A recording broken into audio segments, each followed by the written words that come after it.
Lack of planning on your part does not constitute an emergency on mine. Anyone who procrastinates has heard this irritating statement before. As infuriating as it is to hear, it is painfully true.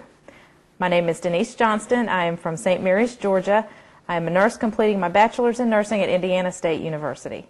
I am a self-admitted procrastinator and perfectionist. If everything is not in perfect order, I tend to stick my head in the sand and wait until the absolute last minute to complete a task. I'd like to share a story with you that tells you a little bit about that not so attractive personality trait of mine. Lack of planning actually caused the first big argument in my marriage. My husband, at precisely the wrong moment, decided to utter the statement, "Lack of planning on your part does not constitute an emergency on mine." We were traveling to Maine. My husband was going to be meeting my family up there for the first time, and needless to say, the day before we were rushing around. We had a very early flight the next morning and a long drive before the flight.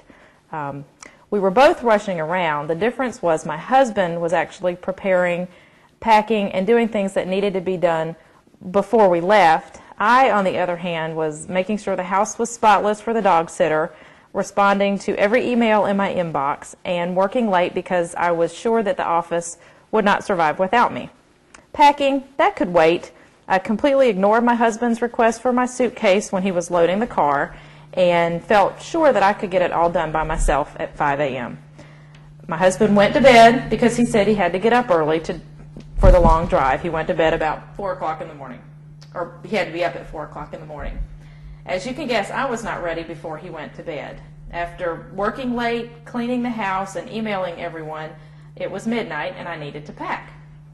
Lo and behold, there were several loads of laundry that needed to be done before I could actually pack my suitcase. In addition to that, my suitcase was going to be over the weight limit and I needed an extra bag, which I did not have. Panic set in and I woke up my dear sleeping husband, who sat up in the bed and told me that lack of planning on my part did not constitute an emergency on his, and he went back to sleep. He was not going to help me with the laundry or anything else. I was furious. I turned the air blue with words that would have made a sailor run for cover, stomped out of the room, and proceeded to do the best I could on my own, which means I packed dirty clothes, forgot shoes, and to top things off, we wound up paying an overweight limit fee at the airport.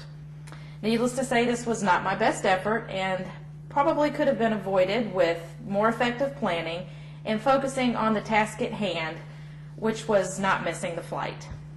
That being said, I feel like I've improved since then. After several years of nursing, I'm finally completing my 4-year degree.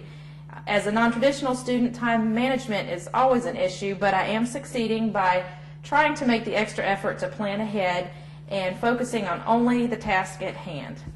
I'm still a work in progress, but I have learned my lesson that lack of planning on my part never constitutes an emergency on anyone else's. Thank you.